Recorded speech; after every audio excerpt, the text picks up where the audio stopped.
do the intro. I'm gonna just wait a little bit, see if some people start getting into. Oh yeah, that's true. DJ Envy, Charlemagne the God, welcome to the Breakfast Club. Angela Lee be like, wow. I used to be able to Charlemagne do with the wild misogynistic comment, just be like, hey, how much do you pay? At one point, I couldn't even listen to dude. He was so fucking. He was bro. Back in the day when he was terrible, bro, I couldn't. He used to be saying shit like, "Let me suck a fart out your butt," all types of. Charlemagne what did he say? He's unhinged, bro. He said, "If 6ix9ine gets out, I'll suck his dick." Oh yeah, I remember that shit, bro. And it was just like, bro, you don't have to joke about this. If that's what you want to do, just go do that. You know, ain't nobody gonna judge you, bro.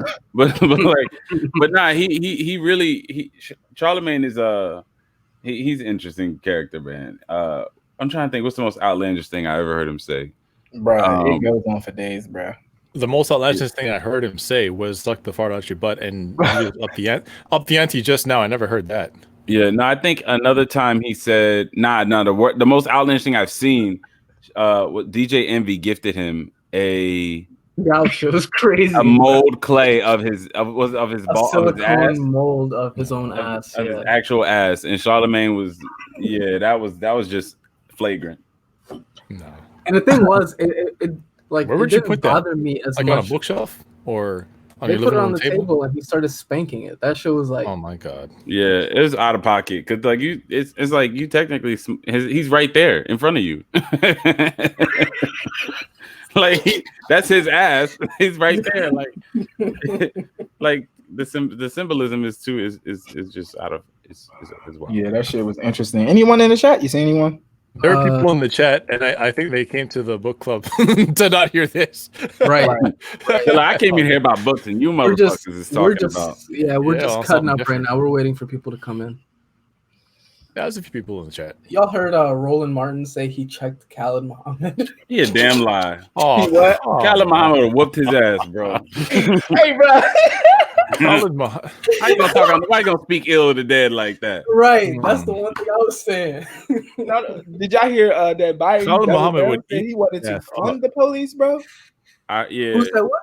Yeah, he tried to flip it. I read the article and he was, talking about basically putting more money, basically give the police more money, but like this let's use it the right way type bullshit, which is we all know how that's gonna go. Ain't no such thing as giving the police the money to use it the right way. You know what we can do? Even it's like you give them the money, what are they gonna do? They're gonna use it to just over police, buy new cars, the new squad cars that Ford just released, the new Ford Explorers, fucking them shits that go invisible and shit. You know what was flagrant was when I think it was LAPD, they got Lamborghinis. Yeah, I seen that. That shit is flagrant. What is that? That's basically Niggas really got to keep up. That's what happens when you're a celebrity and a cop, I guess. Like, what are you supposed to put somebody in a Lamborghini if you arrest them? Socialite cops gotta look fly showing up to the red carpet, to arrest somebody. But funny shit is, I still can't get over the fact that Joe Biden is pushing this cop rhetoric and may likely nominate Kamala Harris to be the VP. Yeah. Like Kamala Top Cop Harris. I'll never forget when someone I referred to her as Kamala Top Cop Harris, and some K-hiver was like, she's never referred to herself as a cop. This is just a Russian narrative that you guys created. And just here I come with the most beautiful, like Kareem Abdul-Jabbar dunk on her. Yeah, I saw that sky hook. I saw that. Yeah, it was hit it with the hook. And it was just like Kamala, like, as the top cop of California, like direct quote. Like, and do you ever feel like Kamala Harris? Do you ever feel like she gets the kind of traction she does from that K-Hive because she's the political arm of Divestor Twitter? She is, because she's just light-skinned enough, just a little bit.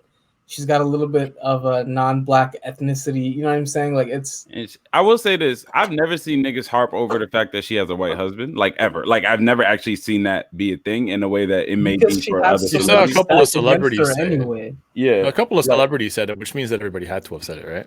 Yeah, and I personally, I don't even know what that dude looks like. I've never even Googled her husband. I just know he's white. I know he's a lawyer. That's all I know.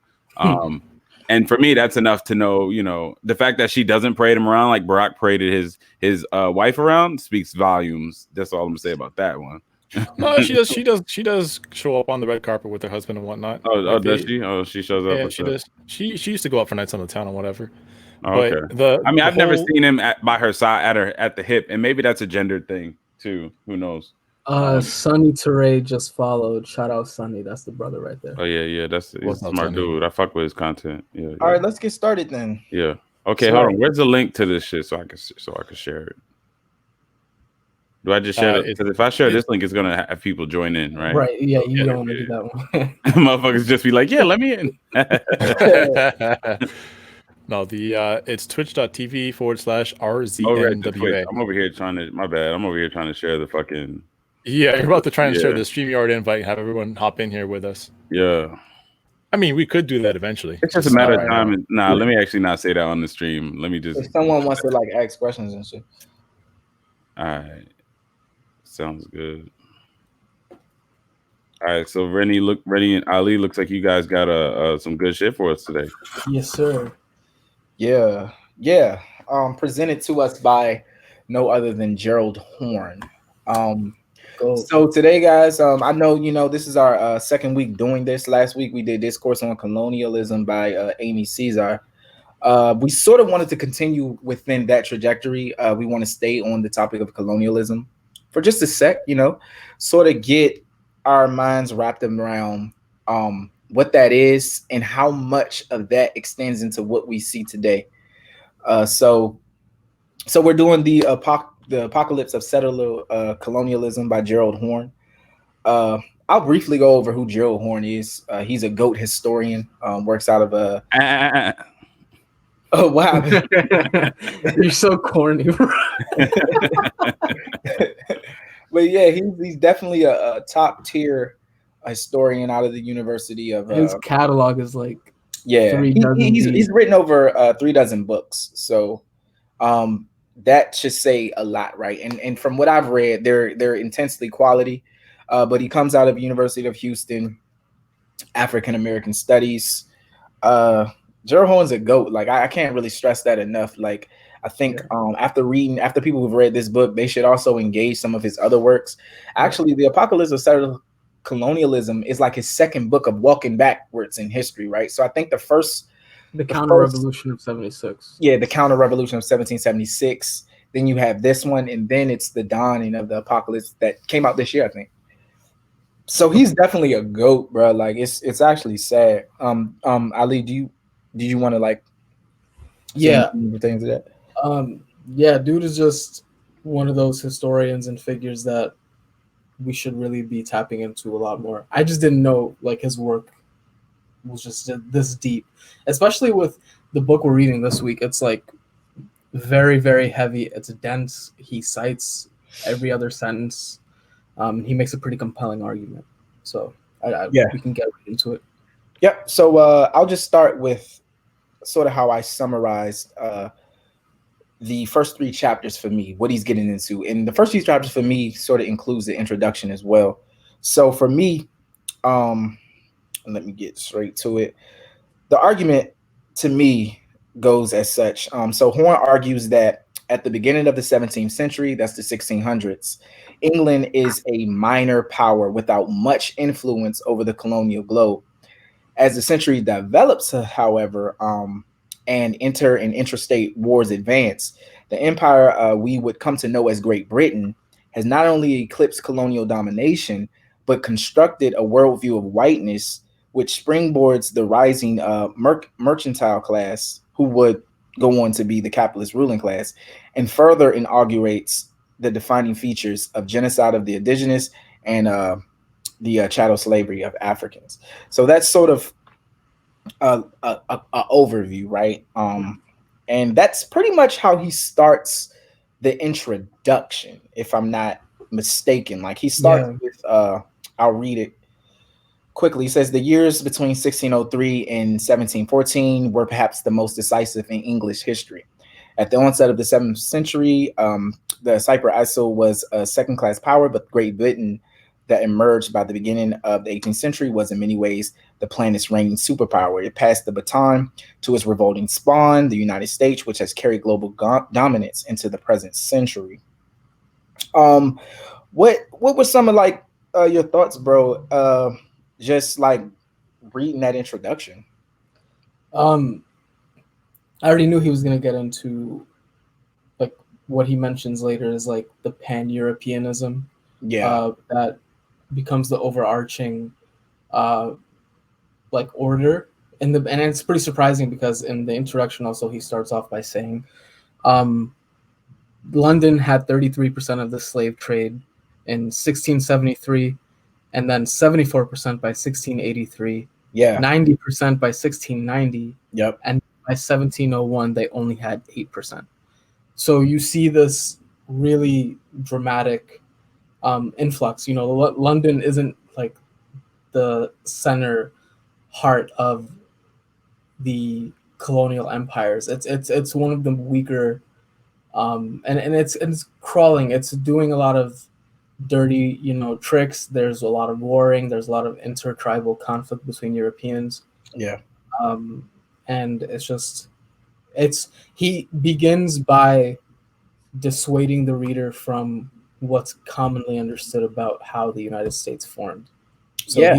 he's like revising history, or he's correcting history, and it's not as clear and dry as pilgrims wanting freedom of religion and coming here and then just kicking the natives out. It was gruesome. It was a lot of warring between Europeans. It was enslaving and of each other, enslaving of Africans, enslaving of Native Americans. Like horrific tragedies befell on other Europeans by Europeans. Yeah, this is just, it's him very, like, this is a clinic on how to tell history the right way. Like, he's giving you important dates, important information, and he starts, and it's like every chapter he reminds you of what his argument is, and then he just backs up claim for claim every time. So he does his One of work. the things that didn't necessarily shock me, but sort of like sobered me up in the sense of how I have been taught to read the 17th century was he reminded us that Portugal and Spain sort of like spearheaded much of colonial domination in Right. Europe, right? Because if we harken back, we see that in 1492, Columbus is sponsored by Madrid in Spain, right? Right. And he's invading the Americas. That's interesting because it would be the fall of Portugal and Spain, and also the Dutch who were sort of like rising at this time as well. It would be in many ways England. It sort of fell to them because a lot of things were occurring, as you mentioned. There were European world wars like the 30-year war. Right. You also had the English Civil Wars, right, which we'll get into a little later. But it was the war against, basically it was intrastate wars, but it was also interstate wars. So what you see as the United Kingdom today was really a fighting of monarchies with the Irish, the Scots, and and England.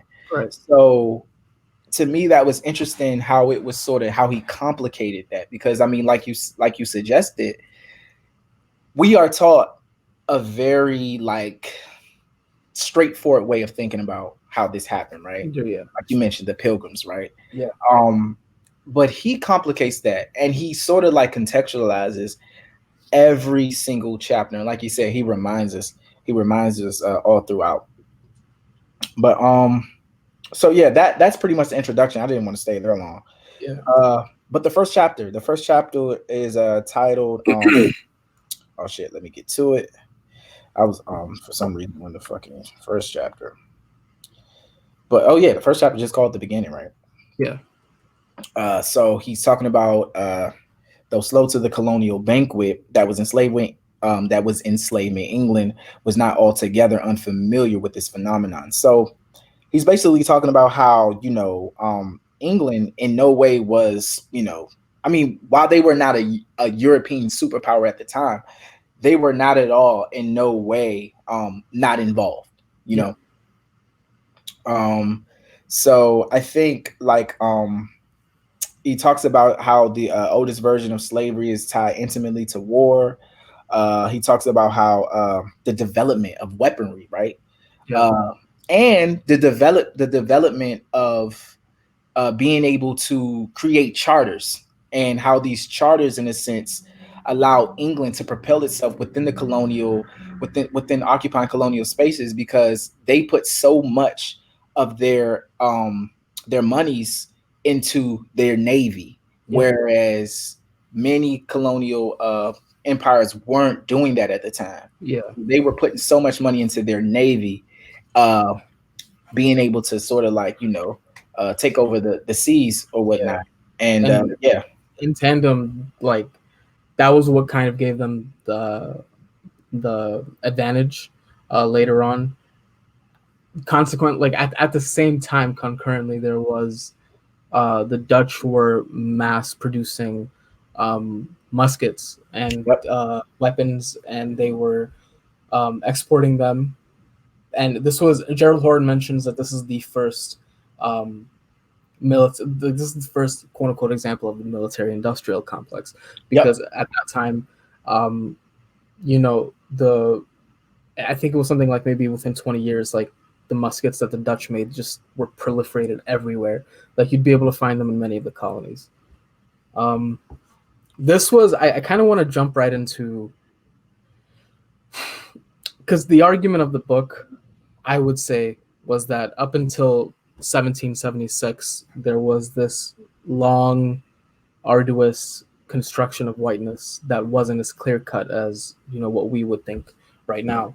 But he mentions that despite centuries of interreligious, intertribal conflicts in Europe, like horrific tragedies befalling each other, they were, waging genocides, they were waging pogroms, they were doing all of these kinds of things.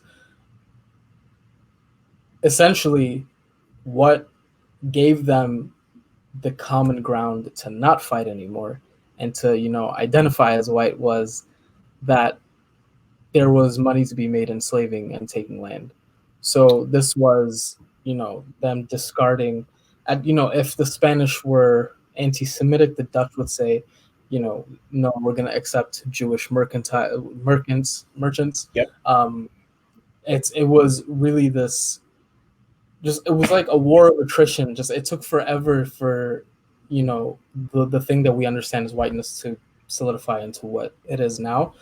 Mhm. Back then, I mean, any number of reasons, like whether you were Catholic, Protestant, if you were Spanish, if you were Dutch, these things were at the forefront of their minds when dealing with each other. And then there was a slow unraveling that eventually became whiteness. Yeah. And to touch on your point, he talks about how oftentimes religion was simply a pretext for confiscating lands, right? For confiscating resources, right? And as people, and as ourselves who see ourselves as Pan-African socialists, Pan-African communists, like it's it's interesting, because some of the biggest arguments that we oftentimes get into is like that chicken, what came first, chicken or the egg, as it pertains to what came first, anti-blackness or capitalism, Right. and he, even as it pertained to religious wars, right? Because much of these wars were over religion, disagreements on religion, but they were also disagreements on territory and land, right? Right. And as you mentioned, much of the consensus came by way of exploiting Africans and genociding indigenous. I think to your point about the Dutch, I remember reading, he talks about how like the Spanish Jews could flee Providence Island, I believe it was. Yeah.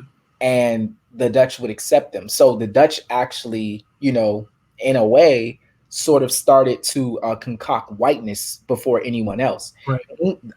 England sort of looked to that because the Dutch was their competition, and sort of said, well, this is what we need to do as well.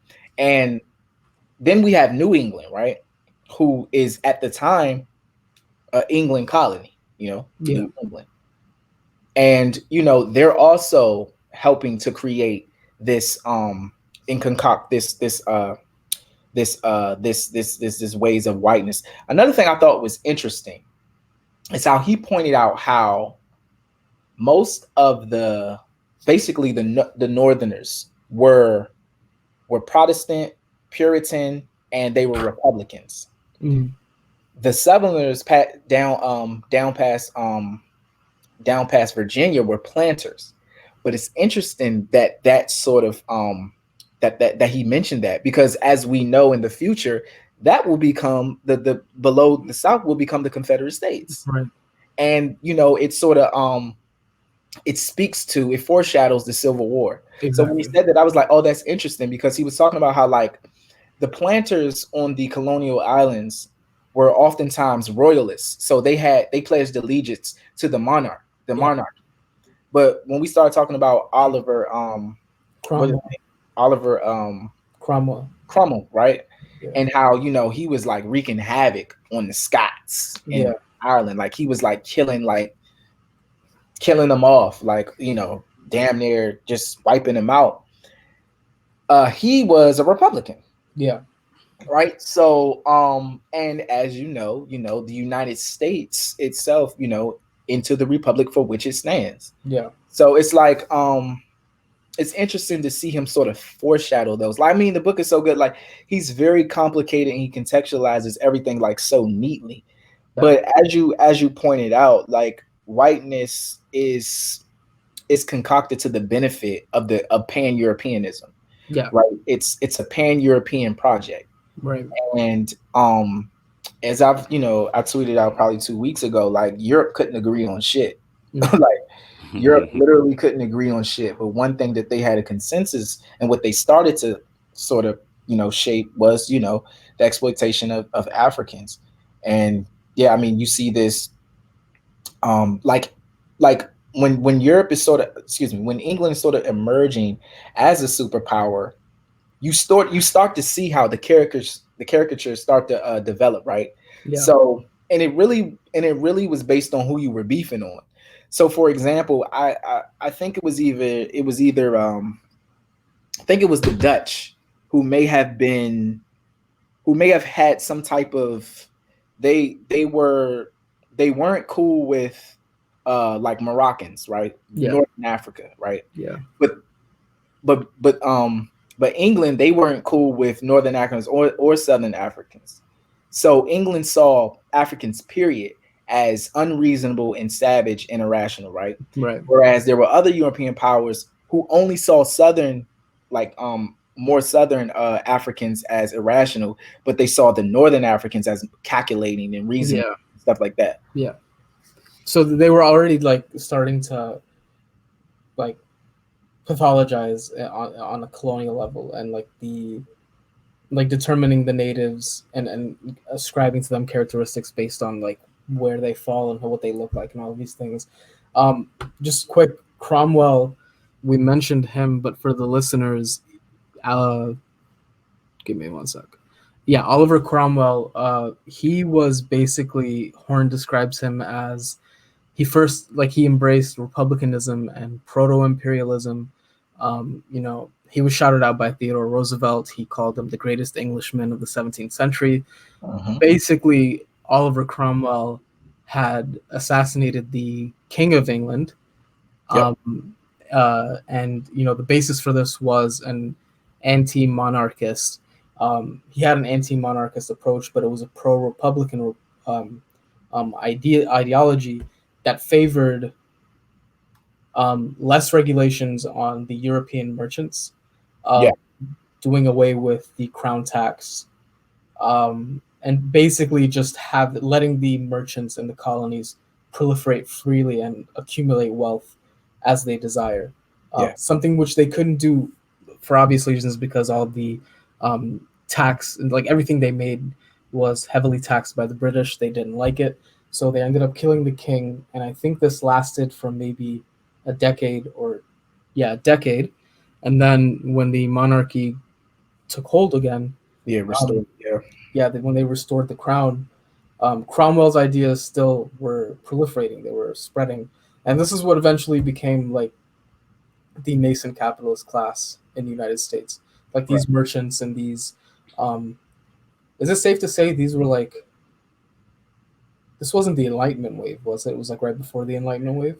Yeah, it was emerging because in 1688 you'd get the Glorious Revolution, right? Right. So the Glorious Revolution sort of turns the monarchy into it. The monarchy is no longer seen as like the overwhelming like the authority, right? Though it still exists, like it exists to this day, but it's more like a figurehead. It's not like they don't, control like everything. Yeah, That's what the Glorious Revolution sort of ushers in. I do think he's going to dig into the Enlightenment movement, and how rationality and science sort of takes over these fundamental ideas of of God being the all-knowing, which is going to be interesting because in philosophy we always talk about how basically capital G was replaced with the capital T, meaning that now God wasn't the center of the objective truth.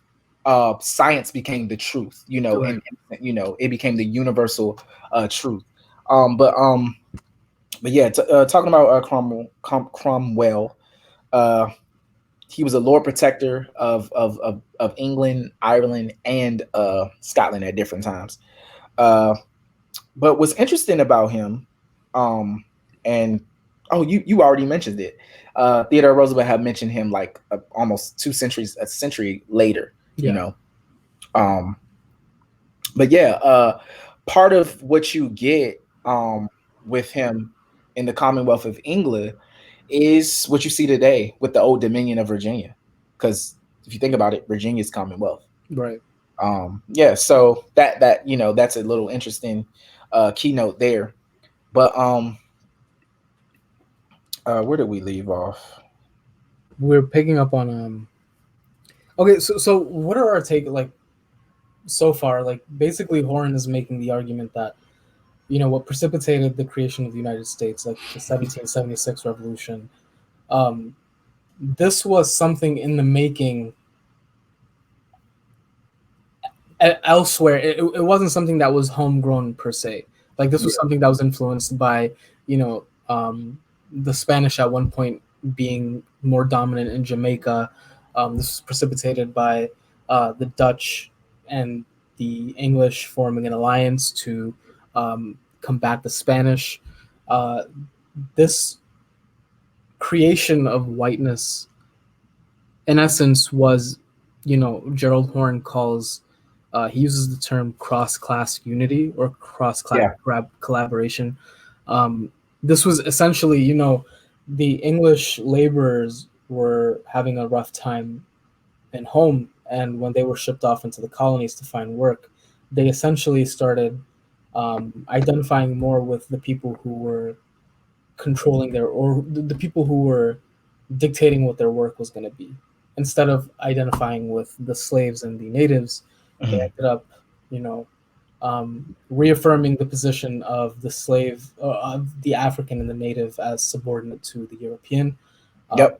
And this eventually, these things, like it's a snowball effect. So one thing leads to another. You have, laborers who are taking on overseer roles in Jamaica. I don't remember if it was Jamaica that had the every 2 men get 1 slave, something along those lines. I want to say it was either Barbados or Providence Island. Yeah, I could be Providence Island now that I remember it, but yeah, it was one of those things where the working class of Europe reaffirmed the colonial hierarchy of European at the top.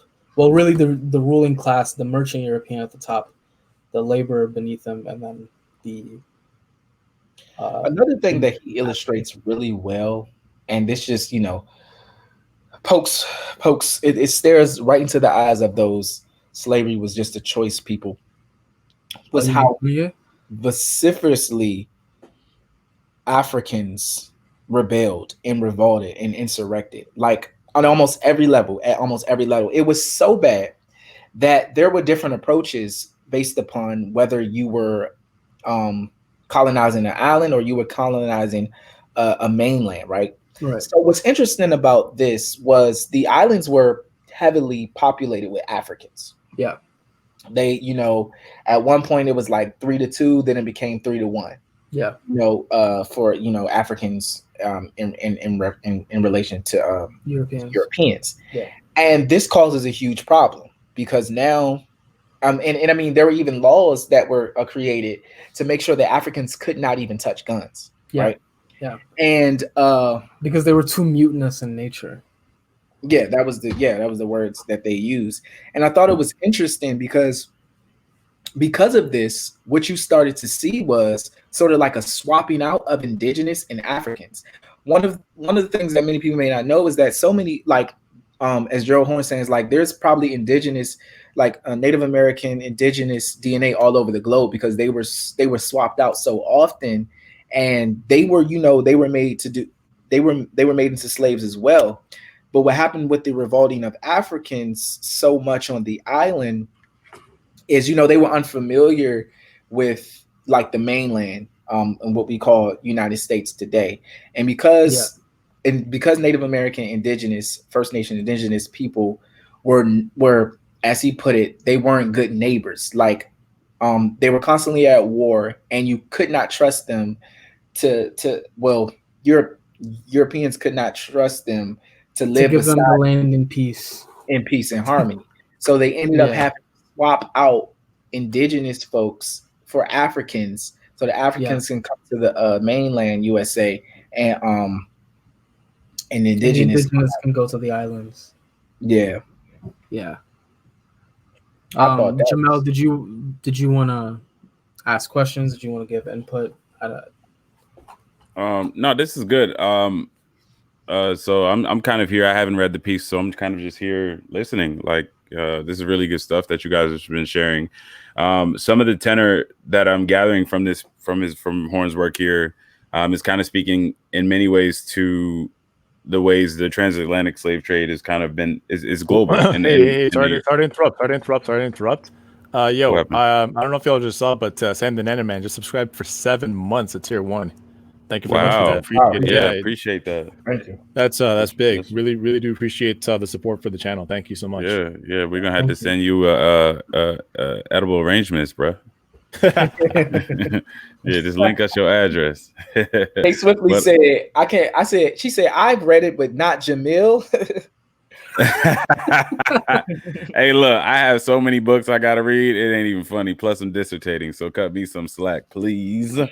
But not. It's so this what I'm hearing a little bit is the role of one. It seems he's complicating the construction of whiteness, and he's also trying to tell a story about how there has been this development of the racialization of Black people in concurrent with also the racialization of white people, and how this process plays out over time, and how it's not inherently separate, right, from the class-based interests of these various nation states, but rather it's inextricably linked, and the development of these countries doesn't happen without these without this. And so it's very similar. Like some of this is kind of overlapping with oh my gosh, is it Eric Williams, I believe. Andre,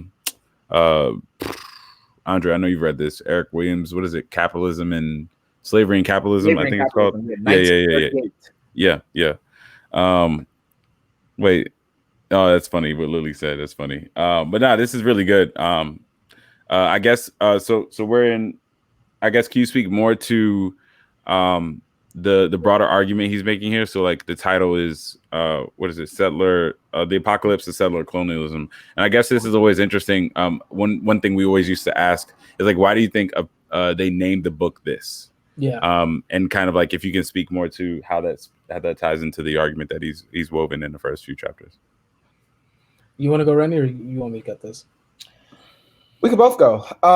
So I think the apocalypse speaks to sort of like the apocalypse for Africans and indigenous, right? And how much of it was much of the merchant, because this is, while it's a story about how Pan-Europeanism, how there's a lot of infighting, and how England is on the rise. It's also a story about how the mercantile class is on the rise, and how in order for all of these components to sort of to work in a way, because think about it like this, and I believe it's 1683 when the Ottoman Turks, who are also some we had not mentioned in this story, the Ottoman Turks, who are Muslims, they're also fighting with Europe, right? Yeah. I mean, one of the biggest fears of the European powers was being caught at sea basically getting caught slipping at sea by the Ottoman Turks, right? Right. So what happens is, as we start to develop racialization, is to really understand how racialization sort of forms is you really have to look, part of it is looking to the Crusades, right? Because I believe I want to say Islam is was even the Ottoman Empire was either emerged in 1300 or Islam emerged in 1300. Islam was 600, and then the Ottoman Empire was 13, okay. So yeah, cool. So basically Europe, as more so of a belief in the belief in Jesus Christ, the Christianity, right? I mean, you do have the separatists, you do have Jews who Judaism and whatnot. But what was interesting about the Crusades is they also had to concoct they had to otherize Islam, right? They had to racialize Islam in a way. So the Ottoman Turks are constantly at war in this story as well. Sorry to interrupt. Just gotta point out that Rex the Reptile just subscribed for 3 months in a row. Really appreciate that, and thank you for adding to the hype train. That's really huge. Yeah, I appreciate so if anybody else wants to jump on that hype train, you feel free. Yeah, subscribe now. You got that Black Friday discount, B. So while this is a story of England's rise, it's also a story of the rise of the mercantile class. What Horne, however, speaks to as the three horsemen of the apocalypse is white supremacy, slavery, and capitalism, right? And how those were interwoven. Okay. Sorry. Yeah, Kate Swiftly is going. Yeah, Kate Swiftly just gone ballistic. So Kate Swiftly just subscribed a bunch of subs, or just dropped a bunch of subs. So she gifted 5 subs to Mabase, Blowing Muns, Magwiki, and Mashed Tomatoes. Kate, wow. You're a real one. Yeah. Thank you so much for keeping the hype train going. She's using this to blackmail me. I just know it. I don't know what for, but it's coming. Appreciate you, Kay. But yeah, Reny. Sorry, go ahead. Yeah, I'm sorry.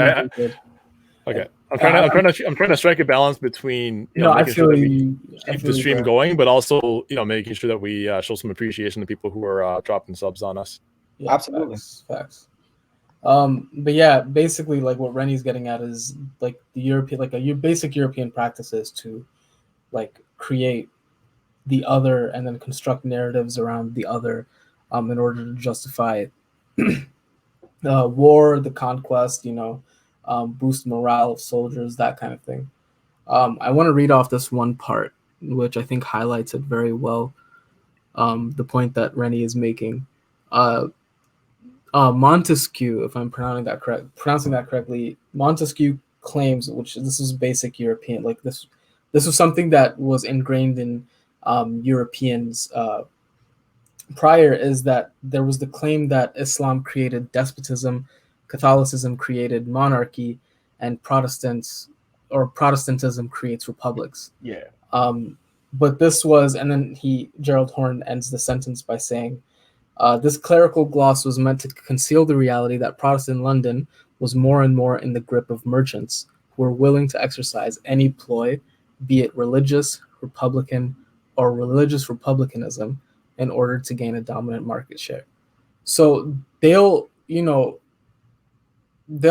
point the finger and they'll construct this idea of their enemies, while also, they'll do what their enemies do. They're basically chameleons, right? The mercantile class in London is doing whatever it takes to come out on top. and make sure Sorry, that real quick. Okay, Real John though just dropped another sub, so thank you very much for keeping the hype train going. We're now Thank you. at level 3 with 3 minutes 59 seconds left to go. So if anybody else feels like jumping aboard the hype train, feel free. You are quite welcome. Thank you so much for the sub. Hold on. Someone just said they'll double the subs if I fight a bear on stream. And I mean, that's light work. I say I'll fight 3 to make it fair. So, Okay. What's wrong with this nigga? if we want to do This that. man. If we want to do that. Oh, also want to point out that we got 75 viewers on stream, and so I'm not sure if anybody if we're clear, because I don't think I explained how the whole partnership works, but we are definitely trying to get partnered on Twitch. So if we have an average of 75 viewers, and if we can show that we can get above that on a regular basis, if we can get like 70 odd viewers, 80 odd viewers, perhaps even 100 viewers on stream at any one time, paying attention for the whole stream, then we get partnered, which means like heck of a lot for us. So thank you so much for that. Appreciate it. Sorry, Ali, you go ahead. No, you're good, bro. But basically, it's just that the English mercantile class, while using the narrative that they've constructed of the other that they're waging war on, they were also willing to chameleon themselves with any, whether it be religious, whether it be republicanism, whether it be a combination of the both. They would do anything to make sure that they got the dominant market share. And this was, we said it before, this was the early capitalist class in its infancy at that point in time. So I think one of the highlights that people can take from this is in the beginning, monarchies regulated the merchant class. They totally regulated, right? Yeah. What happens after the 30 Years' War, which ends in 1648, you have the restoration after the 30 Years' War and the English Civil War. You have the restoration of the monarch, right, in 1660. But right after that, you have what you call the African Royal Company, right? Now, the reason why this is important to history is because it was an English mercantile trading company under the monarchy, right? And this the Royal African Company was like one of the first companies that existed during the time where deregulation was in. So now the Royal African Company can now go into Africa and basically do whatever the fuck they want, snatch up as many Africans as they want. Yeah. After these, like when these companies and charters were created, deregulating, because the mercantile class wanted deregulation, which was going to be the capitalist class.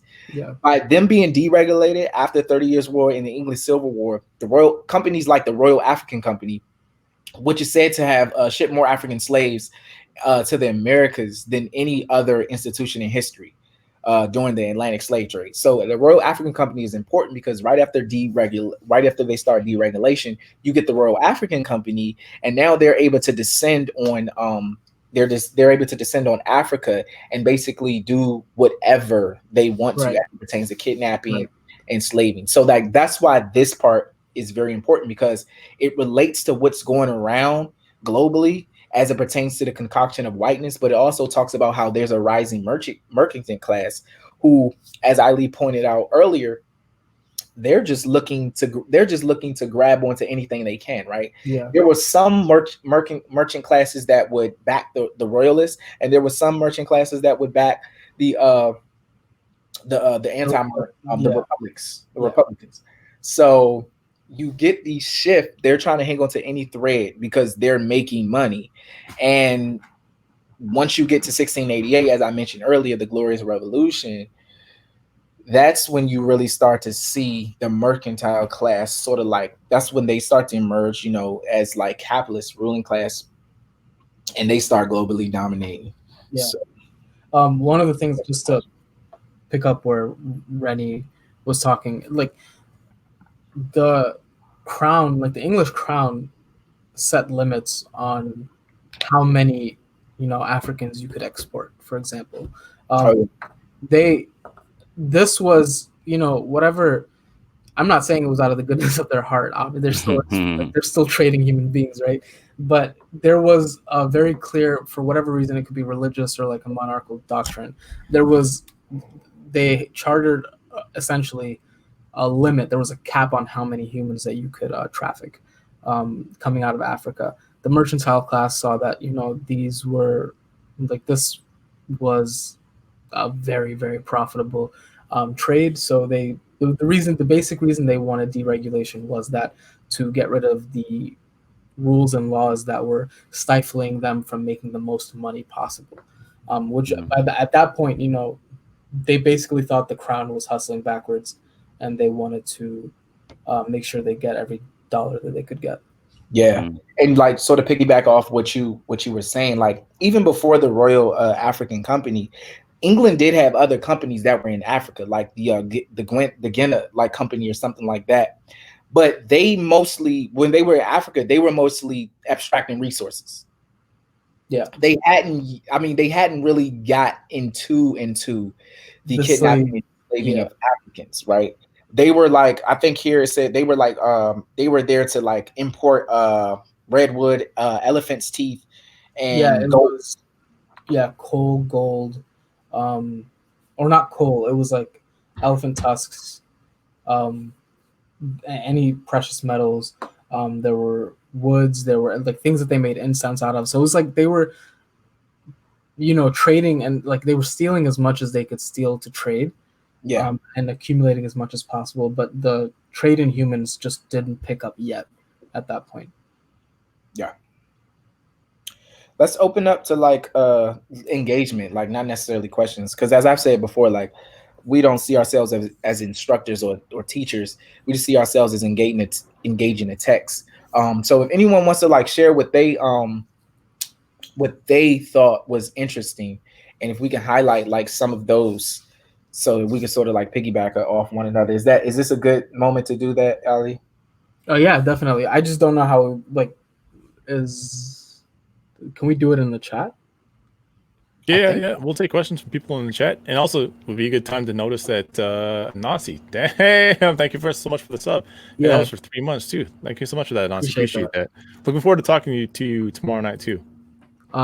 K Swiftly just said, one thing that didn't seem clear to me was the why behind the mentality of London deciding to further push enslavement of Africans, even as they were getting enslaved and owned on the seas. Where's that? Let me see. K Swiftly, yeah, she's in the chat asking that question. She just wants to know, like, what's the why behind the mentality of London trying to push the enslavement further, even though they were getting, toasted by the pirates at sea. In the Caribbean. Oh, real quick, just want to point out, Cordato says very excited about the new online mag. Long live the RZNWA media empire, and thank you so much for that 3-month sub. Appreciate that. I like that. I'm definitely the Darth Vader of RZNWA. Just you feel me? Yeah. Jamel basically spends all day saying to people, "I am your father." Yeah, I have so many sons, and I'm not a great father because I don't know where they are right now. But listen to this, man. Jesus Christ. But to quickly answer K Swiftly, basically the English were getting, like she mentions, the English were getting enslaved by the Ottomans and other colonizing powers as well. Why would they push for the enslavement of Africans, even though this was happening to them? Which is a good question. That's one of those things that it's the pan-Europeanism at play. It's the construct that they already have these small like conceptualized like budding ideas of being superior to the colonized subjects. So this was, they're feeling the enslavement themselves, but they're also saying it's not supposed to happen to us, it's supposed to happen to them, right? Instead of saying that slavery is bad wholesale, this was, you see it with the Irish, you see it with the English, you see it with other European people. The first thing they, instead of saying, we're working class and we're also partaking in the enslavement of other people, they said that we have the right to enslave other people, and it is the duty of Europeans to enslave and make money in this fashion.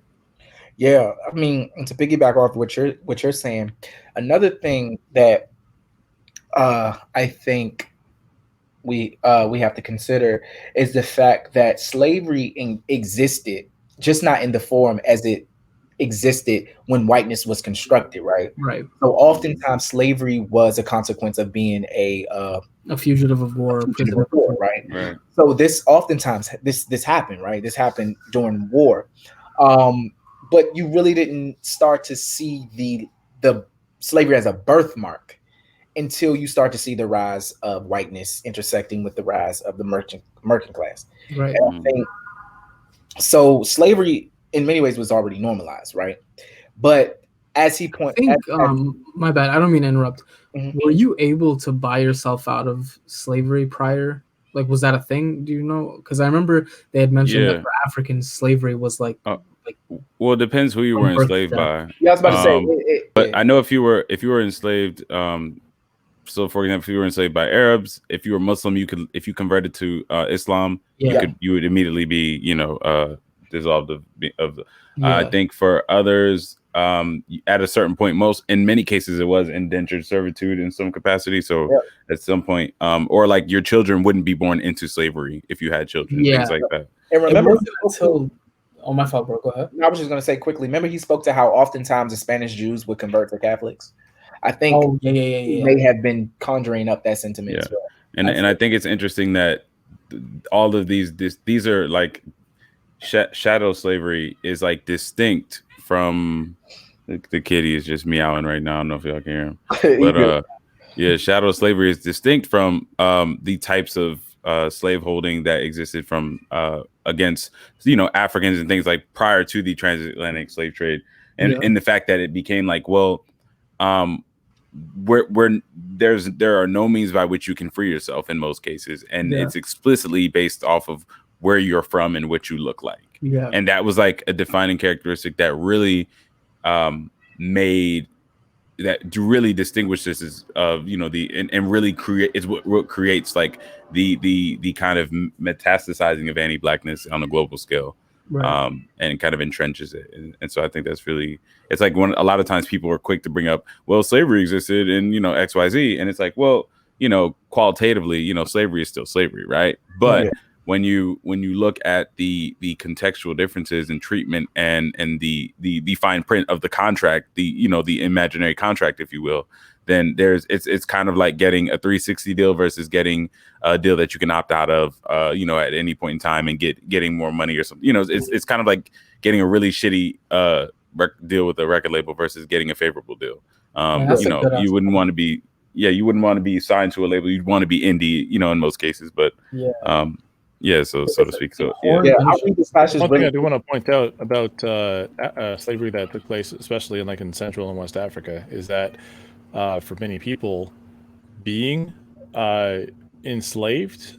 I mean, keep in mind, like you were saying before, it's not comparable to chattel slavery by any means, especially because you knew the people, like you knew the cultures, you knew the people around you, you spoke the same language. It's not quite the same thing. So when people say that there was slavery in Africa, you got to keep in mind, it's almost like the same thing with slavery in Greece to some extent, because like the Helots, spoke a common language. Like the Messenians spoke a common language to the area. The Thracians spoke a common language.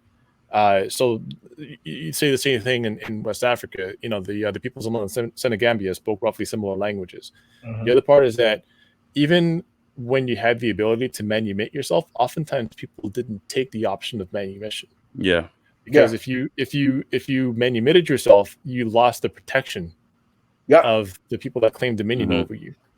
So in some ways, it was almost like, depending on who it was that had the ownership over you, sometimes it would actually elevate you in society if you were enslaved by somebody who was powerful, that came from a powerful family or rich family, had a lot of territory, etc.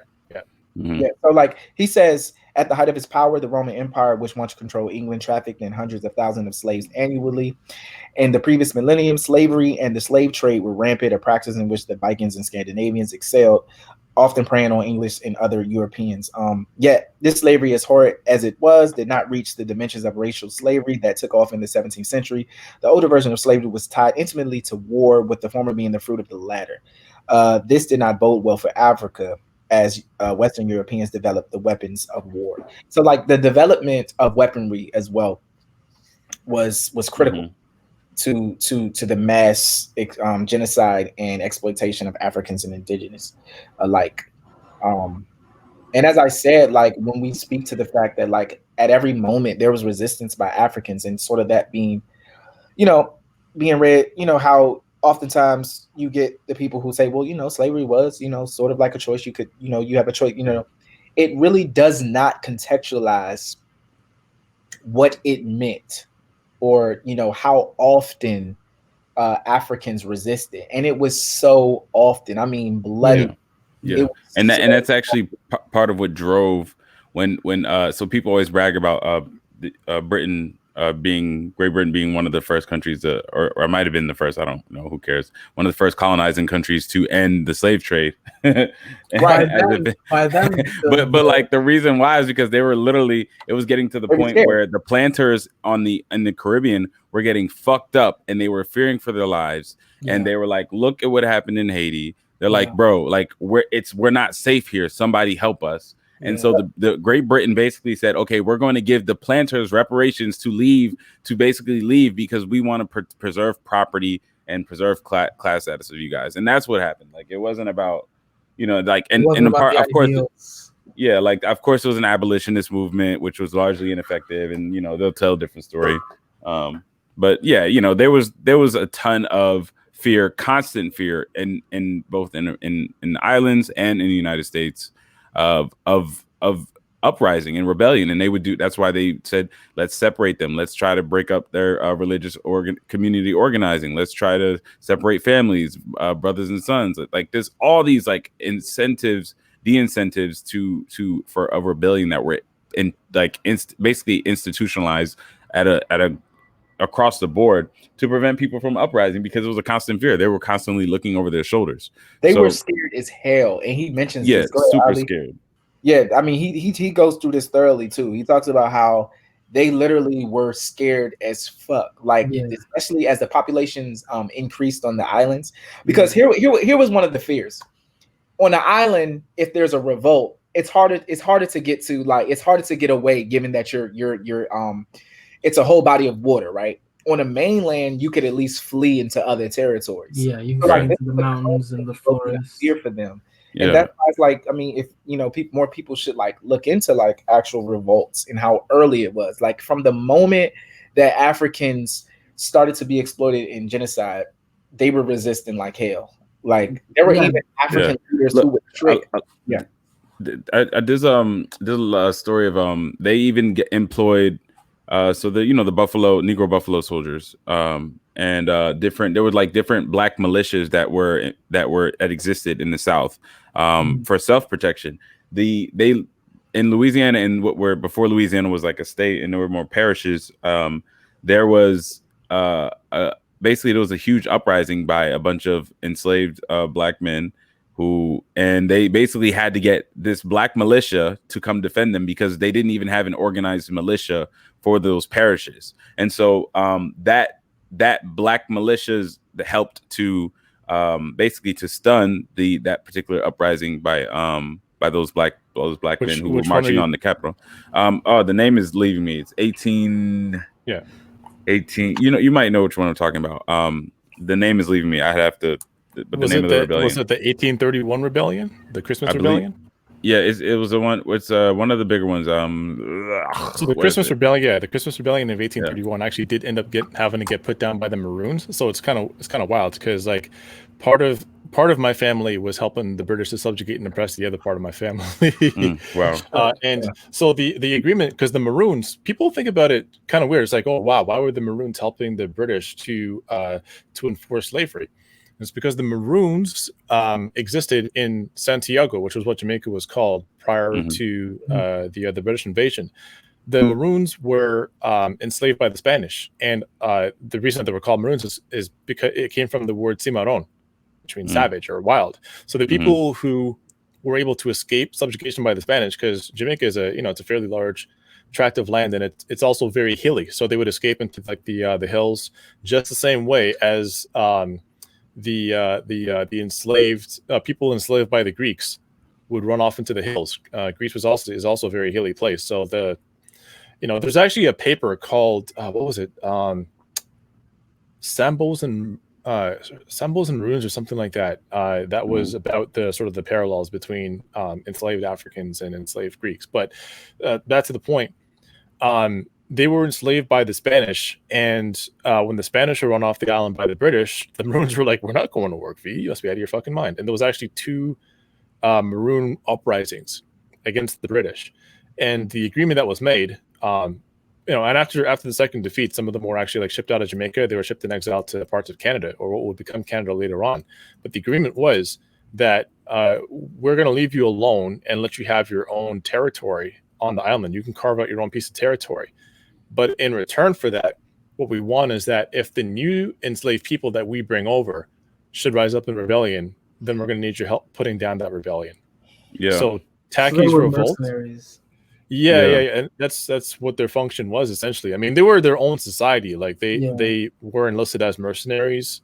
They actually, in a lot of cases, saw themselves as being equal to the British, but they were on a couple of occasions had to take up arms to put down insurrections, and the biggest one was the insurrection of 1831 or Christmas of 1831, and that one was it wasn't so much the insurrection itself that caused the bloodshed. It was the aftermath. It was one of the bloodiest aftermaths of a slave rebellion that had happened in recorded history. I think it was something to the effect of like 14 white people on the island were killed, but something to the order of about 5,000 black people were killed. Wow. Oh, and okay, A4 Andre, thank you so much for the raid, and for all the viewers that are dropping by, thank you for coming through. We're just discussing Gerald Horne's Apocalypse of Cellular Colonialism, and I was going on one of my little sort of side tangents talking about slave history, but if that's what you're referring to, was the that would have been the Christmas Rebellion of 1831, where the Maroons basically came in and put down like the largest island-wide rebellion that had happened up to that point. Mm-hmm. I just want to give a rant. This is not in the UK, but I just want to give a shout out to speaking of Maroons. There was a Maroon settlement in Brazil, and there was a woman who's kind of like not really well known in history, but her name was Felipe Maria Aranha. She was an Afro-Indigenous woman, and basically they had liberated themselves. She ran a Maroon settlement that was mostly men, and they decided like she's really dope. They basically, she was the leader of this settlement, and the Portuguese came in there like, hey, look, let's put these motherfuckers back in chains. And they basically whooped the Portuguese ass and basically made the Portuguese surrender to their terms. Like, that's how badass some of these Maroon settlements were. You know what I'm saying? So like, there's really, and this was in Brazil, there's across the entire diaspora, there is, and this is just what we know, right? Like what's recorded, and what we know is just, there's so many examples of aggressive resistance by our ancestors. So I mean, Gerald Horne mentions it from the beginning. He's like, they characterized the Negroes as mutinous from the jump, like when they first started enslaving them. Just because, you take a people like halfway across the world, they're not gonna accept, oh, this is my life now, I'm just gonna start taking whippings and like doing this work for free. Like they were essentially fighting on the ship, they were fighting back home, and they were fighting in the colonies too. So it's this history of just being enslaved all the time, like without any militancy, self-defense is kind of it's a disservice. Hey yo, Andre, thank you so much for the sub. You just resub for 2 months. Thank you so much. Appreciate it. Andre talking to himself. One of the things that I highlighted in the text from chapter 2 was he said, Horne says, contrary to today's suspicion, it was not as if Englishmen became more enlightened once they crossed the Atlantic Ocean. It was more that the light of fire set by indigenous arsonists and embattled Africans helped to convince these settlers that larger racial stakes loomed that surpassed religious bigotry. Yeah. So again, you have so much religious infighting, right? Which in many cases was a pretext for land confiscation, but at the surface, you do have these religious disagreements, right? You have Jews, you have Protestants, you have Catholics, and even within the Catholic and Protestant religions, there are divisions as well. For example, Puritans, Calvinists, and the like. So you have all of this infighting that brings forth. Thank you so much for the sub. Sorry for the interruption. Autumn B just continued the gift sub that they got from Respect _. Thank you so much. Lit. Thank you. Thank you. So you have all of this, but what settles the question for Europe is the fact that Africans and indigenous are not going to go down slowly. So to your question, K Swiftly, all of this is concocted in many ways because Europe wanted to. I mean, Europe wanted to all of these European powers were trying to arise, right? They were trying to emerge as the greater European power, the Dutch, for example. But how do you get rid of this resistance? You have to scapegoat it. You have to come up with ways and reasonings for their exploitation and their genocide, and that happens to be whiteness. So though they didn't have agreement on much, they had a consensus on exterminating black and brown folks. So and they just went really far with it. That's what amazes me. They went. Oh, I mean, damn! they Hold went up, so far. we just got another raid. Izzy Bear is coming through.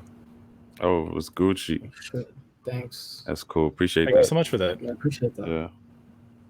So Izzy Bear is a longtime streamer, sort of like your favorite streamer's favorite streamer.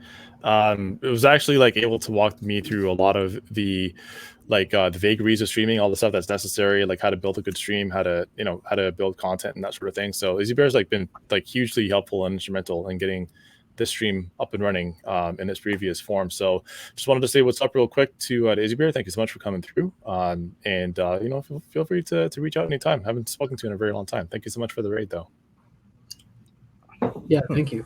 Real quick before we get further off, Poseidon's Tribe God had asked, can you guys go, and this was a while ago, but just to make sure we're hitting all of our bases, he asks, can you guys go in further depth what role Christianity, whether English Protestants or Spanish Catholics, played in the slave trade and settler colonialism?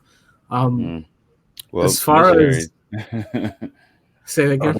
No, I was like, well, I mean, the most glaring example is, and I'm horrible with sometimes remembering the names of different racists who are heralded by white people, but there was one missionary who went into Africa, and part of the reason why they felt that it was so easy to so one of the ways in which we had to justify the enslavement of Africans was, okay, this cat is fucking around. One of the ways we had to justify the enslavement of Africans was by saying, look, okay, we have this science, right? We have this science that says these people are inferior, but we need a moral reason. We need a moral argument, and that's where religion comes into play. So you have the idea that there's this narrative that says, first, part of the arguments that said black people are inferior, intellectual. This is also the justification for the conversion of Africans to Christianity. Specifically, they would say, they're childlike, they're easily amused, they love entertainment, kind of like jesters, and so this makes them very malleable and more prone, or basically the ideal subjects for missionary conversion. And this becomes, and so the religion becomes religion being the kind of is the beacon by which these states were able to entrench subjects from their own nation states and colonies to then to basically move forward the process of colonialization.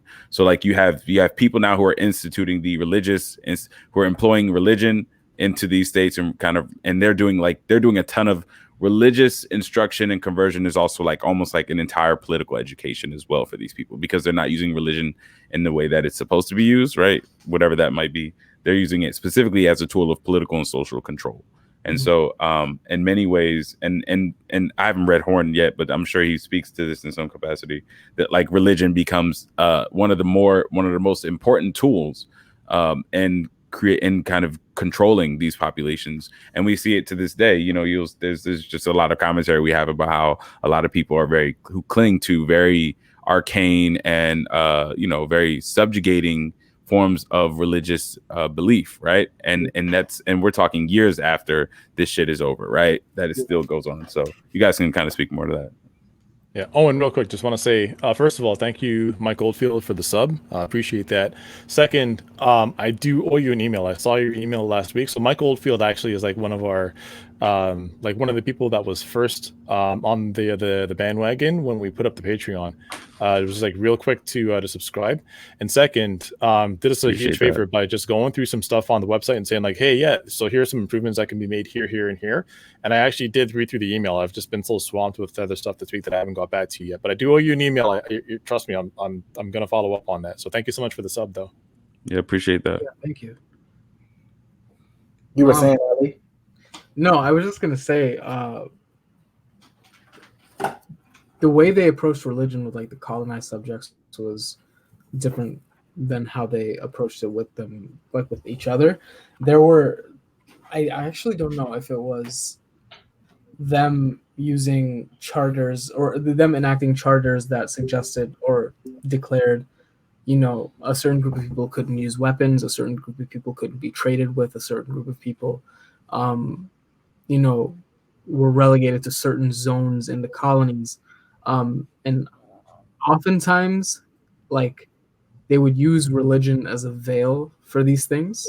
But really, these were also economic policies too. So there's a little bit of an intersection between those two things as far as it relates to the colonized, because this is how essentially they created, or they eventually will create subservient subjects by, you know, declaring that their subjectivity is mandated by a divine power.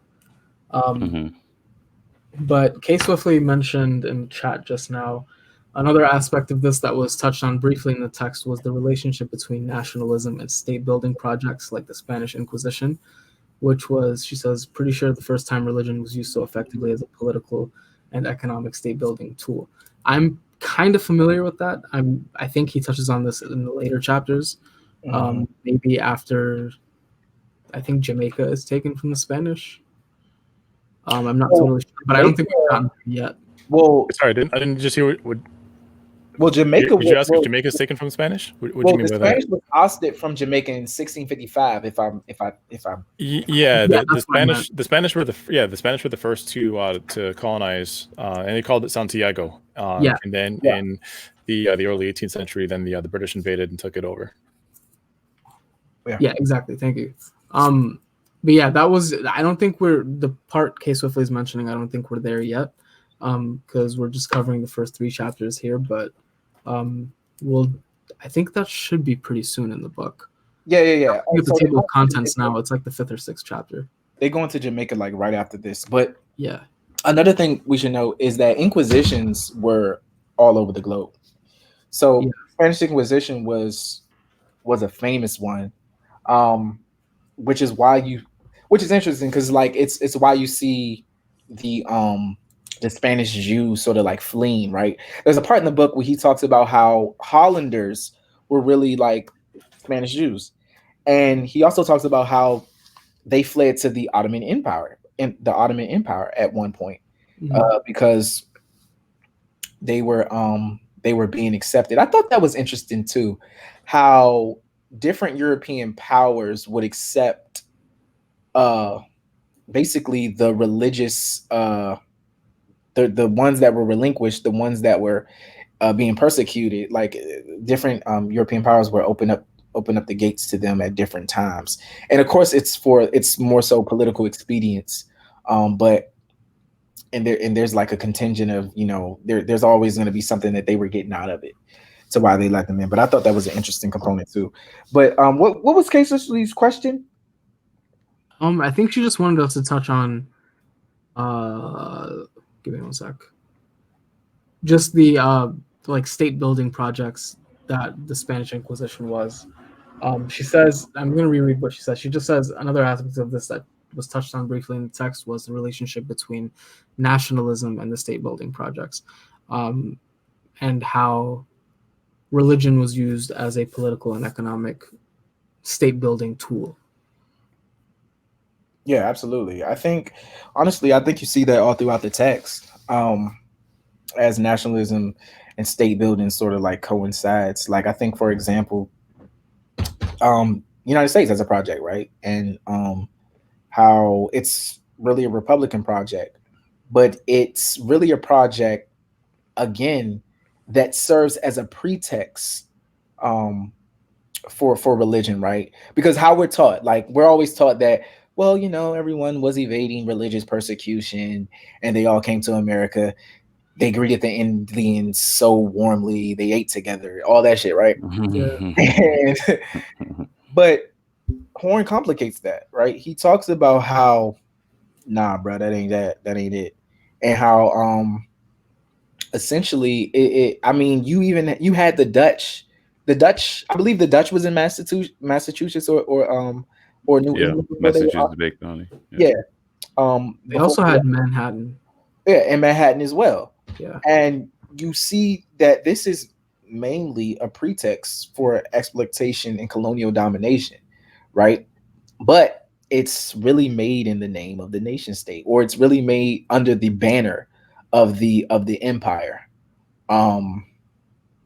But I think, to your point, Ali, it really delves into that when we start getting to like chapter 4.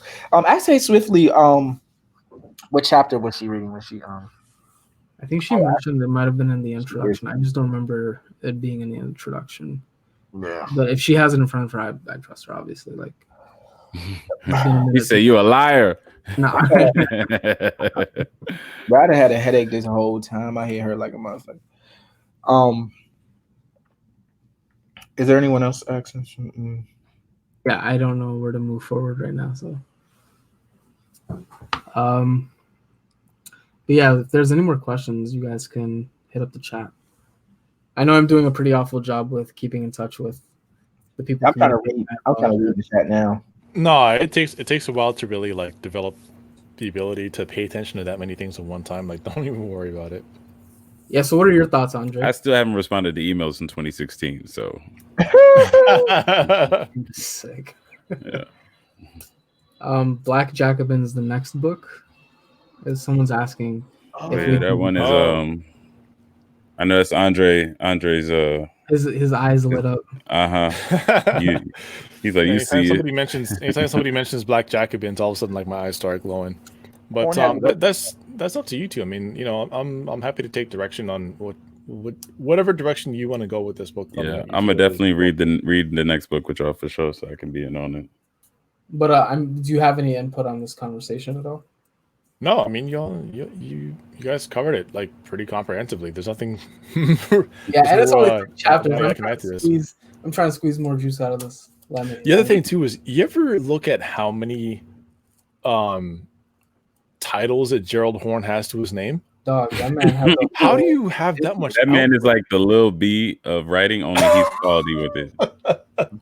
He's not, because Lil B got like 1,000 songs, bro. Like, yeah. Actually, Tupac will be a better comparison, because Tupac has a lot of fucking songs for no reason too. No, but it's not even just like. But the thing is, like, when Gerald Horne drops a book, like, it's like a whole album, right? Like, it's not even just like a song. It's like he has like compilations inside of each book. So I have no idea how his output is like that. Man, he probably writing right now. Right.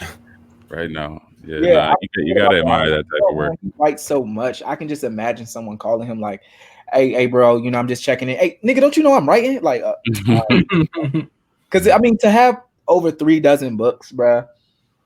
Paul Robeson book. Writing, I can tell you, writing an article is hard. So I can only imagine how fucking hard it is to write a book. Over 36. I mean, like, damn, bro. No, who has 36? Over 36. He's been in album mode since he came out the womb. That shit. Right. Is he married? No, he's married. Hey man, maybe he's got a ghostwriter who be helping him. Nah, imagine if your wife's like an editor though, bro. You'll be able to crank out books hella fucking fast. Hey, bro, that's that. I ain't gonna speak to that, but I think that's interesting because, like, I was listening to a Gerald Horne interview a while back, right? And he was talking about a book that just came out, and then he was like, I'm currently writing a book now. I'm like, nigga, like, right, take a break. How's your mental health? Like, how you doing? Like, I mean, how's your? Hey, I mean, Bell Hooks need to take some citation tips from him. Oh shit. I always gotta slander for Bell Hooks just randomly, Bro. I was reading some Bell Hooks the other day, I was just going through. Ain't I? Nobody ever. I put that.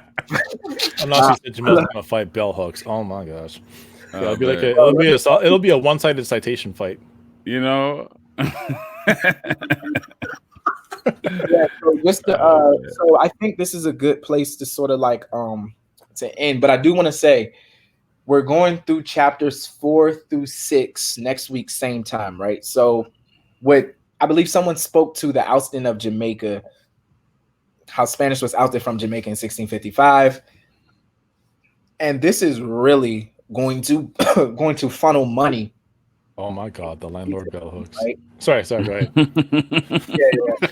She's gonna evict me from the fight. yo, somebody said that she sent her eviction letters in all lowercase. I'm crying. Nah, I gotta go. Oh, shit. Now, somebody said he is a landlord. Oh shit. Oh man. I'm sorry, go ahead. Not lowercase. Somebody on Twitter who said that once they found out that she was a landlord, they was like, I wonder if she sends eviction notices in lowercase, bro. I was weeping. I was fucking weeping. Then whoever did it started like talking about her books and like putting like landlord in it. Oh yeah, I think I did see. Ain't I a landlord?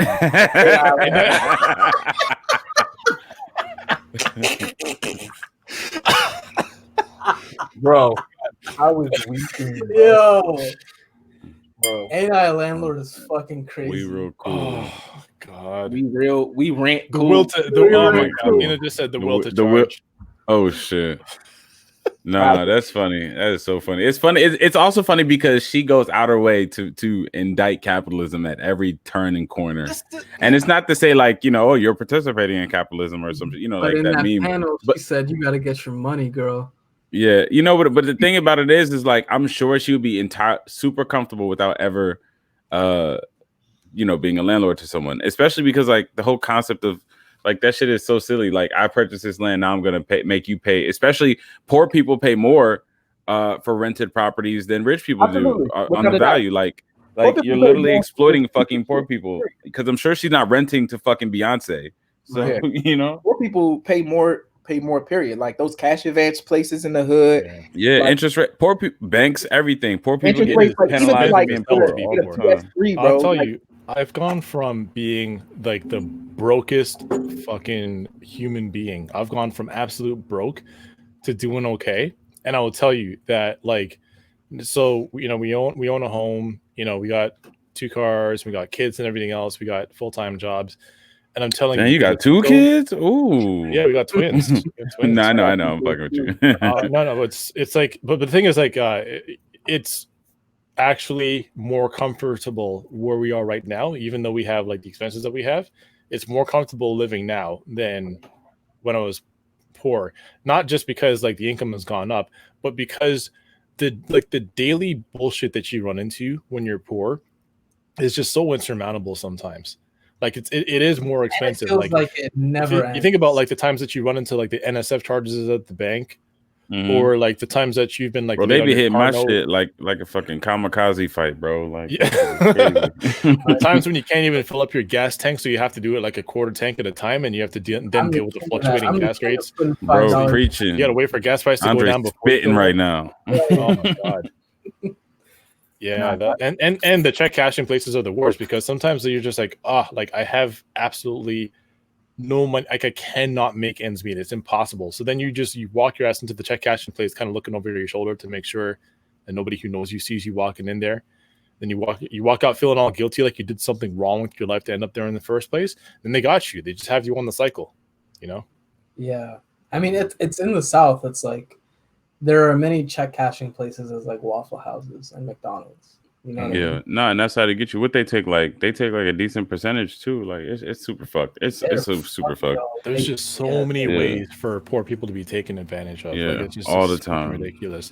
So the whole thing about like we need to abolish credit, abolish rent, all that shit, bro. Yeah, sure.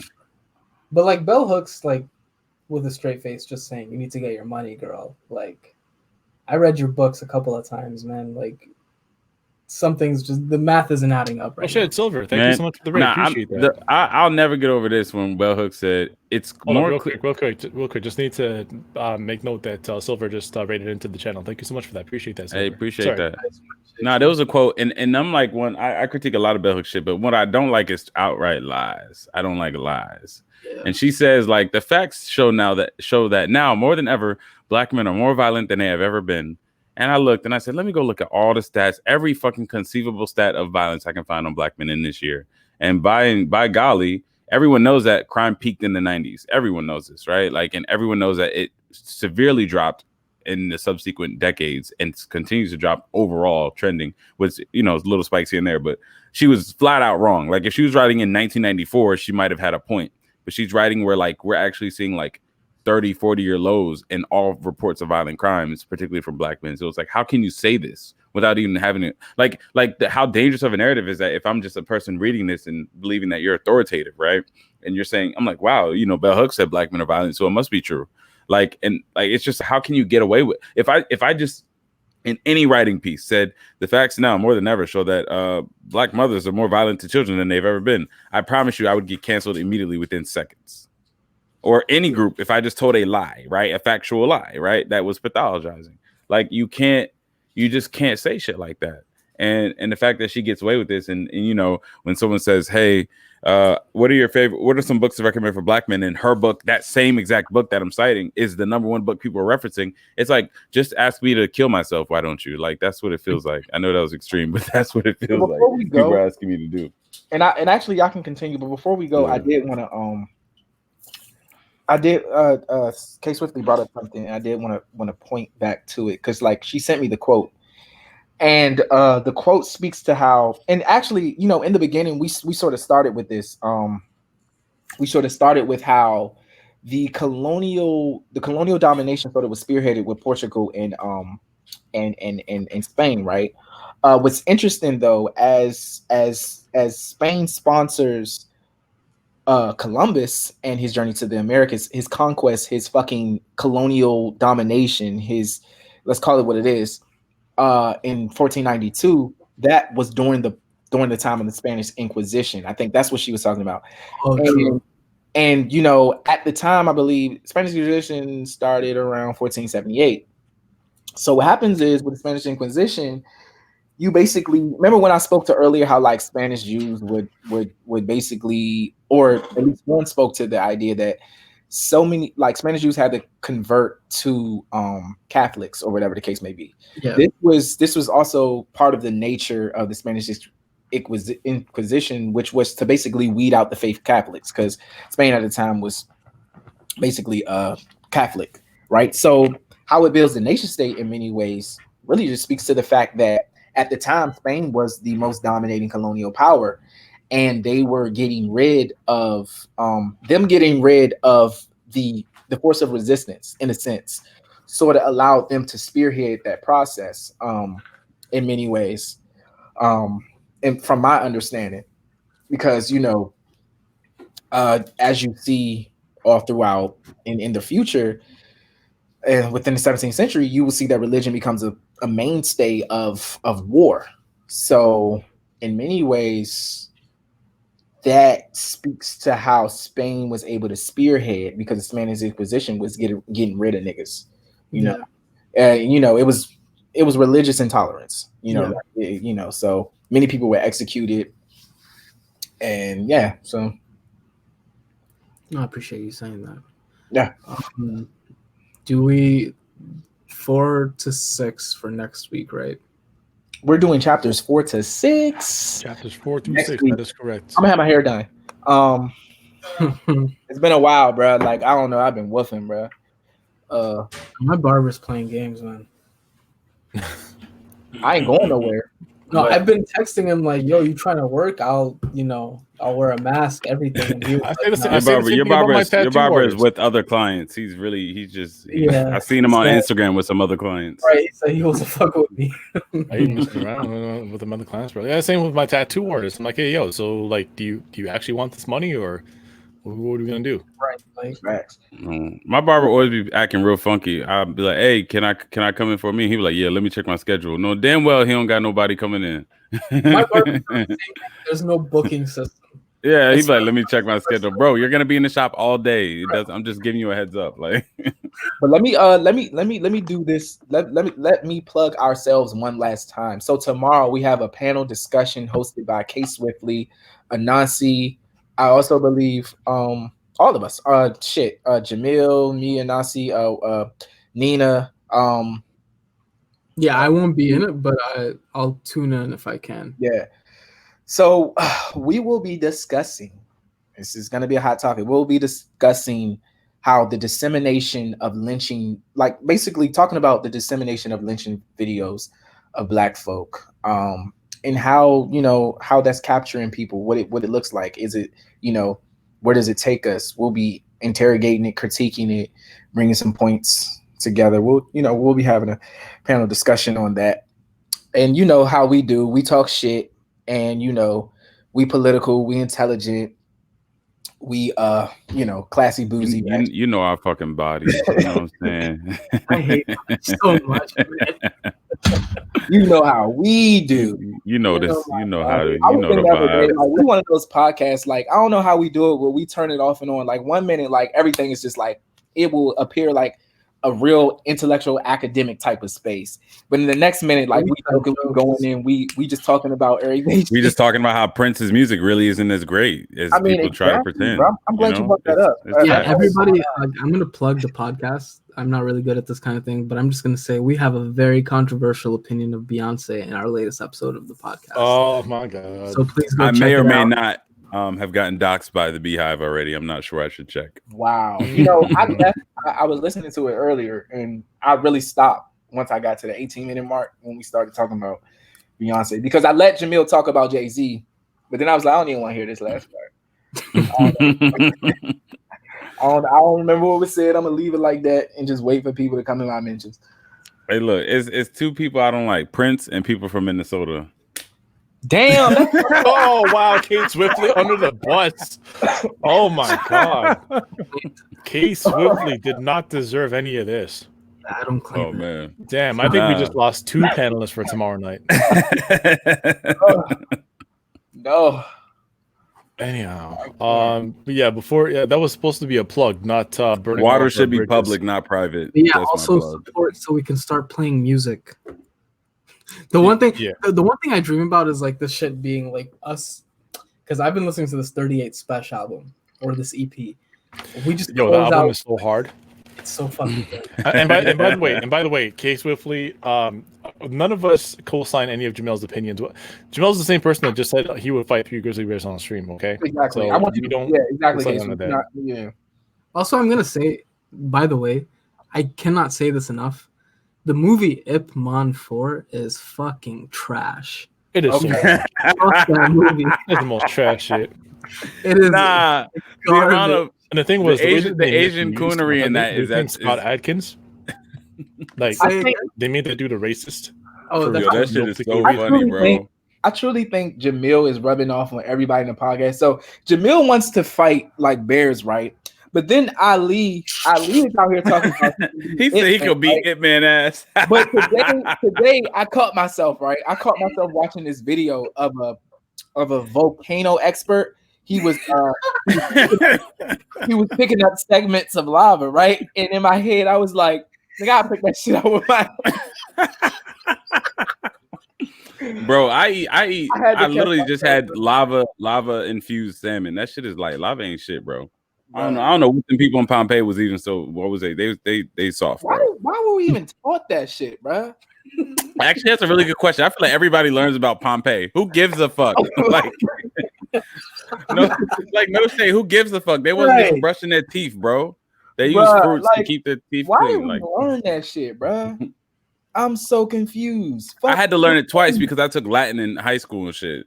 But I had a teacher who was obsessed with Pompeii, bro. She was like, "Qué es pater?"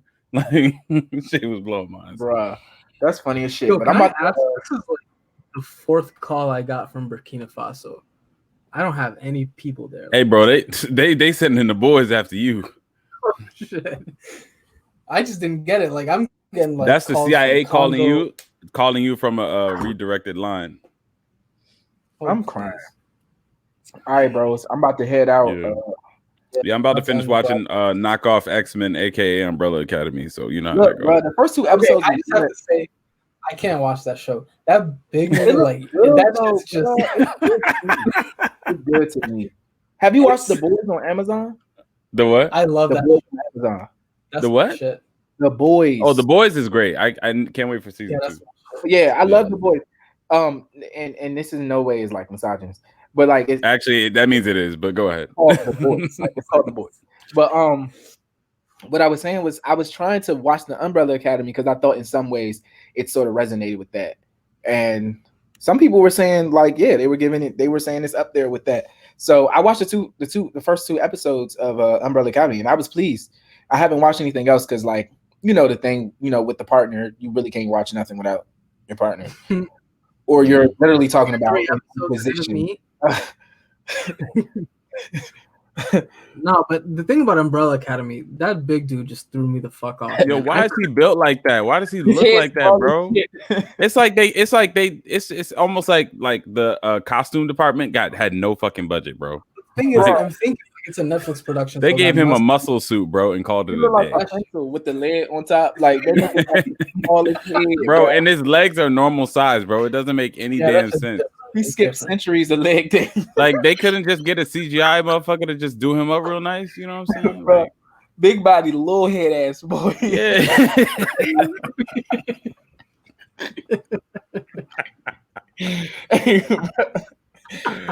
Oh shit. Yo.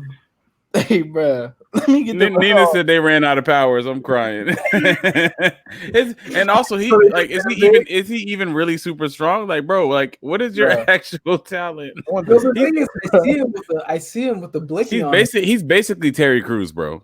Wait, who are you talking about? Yeah. That big guy off Umbrella Academy, Luther. He's basically Terry Crews. He's literally Terry Crews. Have you watched season 2 of Umbrella Academy? Have you started watching? Yeah, I'm on like episode 3. Yeah. No, I can't do it, man. I can't do it. I can't. Wait, did you see this sideline with the World War fucking this shit is just ridiculous, bro. The fucking the communist arc shit. That's like, bro. How is it you go into the past? Like you go into the 1960s, okay? You have the power to make people do whatever it is that you say. Like and she you goes say to a sit-in. and then they will do. She goes to a fucking sit-in and doesn't do shit. She said, "I would like some white coffee, please." She'd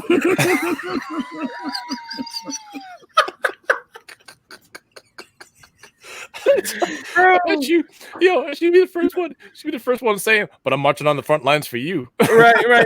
Oh my god. Front lines Twitter in a nutshell. If she give me some white tea.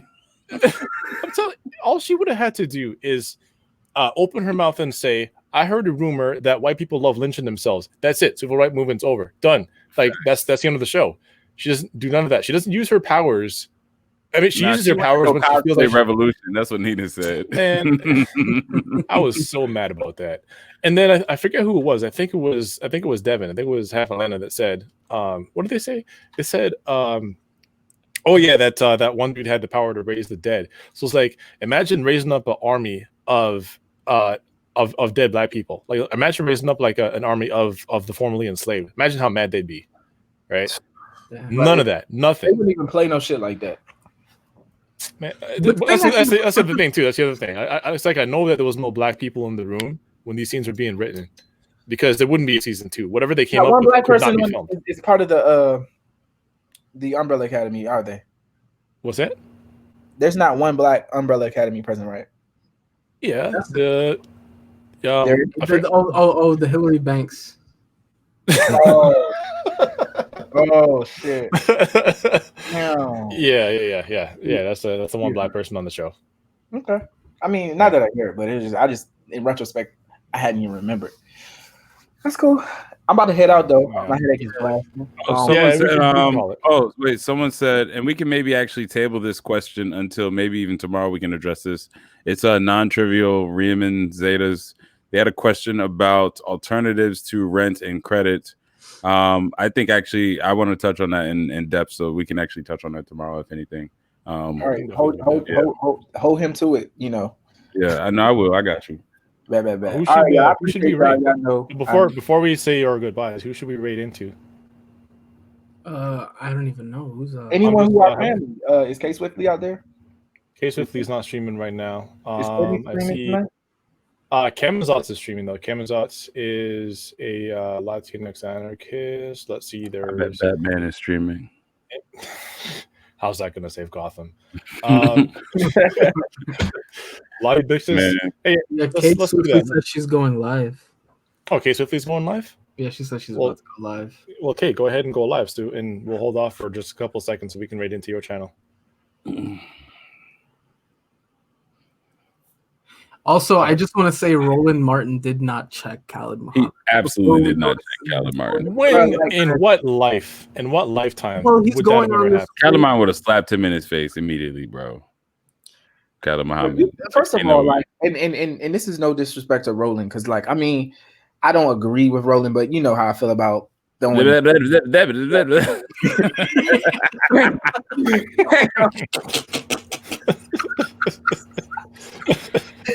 Yo, you foul, bro. Hey, bro, that video. Republican. Anytime that happens to me, Essie, my fiance, she goes, every remix. Oh my God. And I just, Do you know what we're talking about? No, wait, was Q here when I told him? Oh no, Roland Martin is going on like a bash Khalid Muhammad posthumously. No, but why? Why though? Why? But he said he just virtue signaling, posthumous virtue signaling. You know how that shit goes. Jamel, weren't you referencing? We even remember the thing is, like, unless you are like, you'd have to be like a part of a particularly niche older Black community to really remember Khalid Muhammad from like the 90s. You know what I mean? Like, you'd have to really be part of Roland Martin's niche. You can't be built like a Teletubby and check Khalid Muhammad. That doesn't happen, bro. No. I'm about to steal this nigga. I also think we might have to talk about there's a weird representation bullshit electoral thing going on right now, and I'm seeing it, and it's actually kind of getting annoying. And there's all these, like, they're basically trying to make it seem like because these liberal BLM protester type people, and, like, it's like more women of color running for office than ever, and, like, I have a lot of feelings about that, or not feelings, but actual facts about why that's not such a great thing in the grand scheme of things. There's nothing wrong with diversity, but, like, why diversity is a scam. So we can talk about that another time, maybe on the podcast. You mean that controlled opposition that would have you believe that what people are out there in the streets marching for is for Zoe Saldana to apologize for taking the role of Nina Simone? And maybe a few more roles on Netflix that don't feature light-skinned women, but maybe some brown-skinned or dark-skinned women. Yeah, she can't act. Let's just put that out there. She can't act. She's not a good actor. She really apologized, which is funny as shit. Because, like, sis, people were aggressively telling you not to take that role. And she said, if what'd she say? If Liz Taylor could play Cleopatra, then there's no reason why I can't play Nina Simone. Yeah, which is like, the silliest. The goofiest shit, considering she's not even really anyone's activist. You know what I'm saying? She's just she was on some die mad shit. I remember that. Yeah. So and now that she's apologizing, it's because basically somebody she lost out on a couple roles and is like, oh shit, that's what happened. Once it affects your bag, an apology comes quick. Look in the canon. Well, who's asking for any of this though? Who's asking for an apology from? Who's asking for an apology from?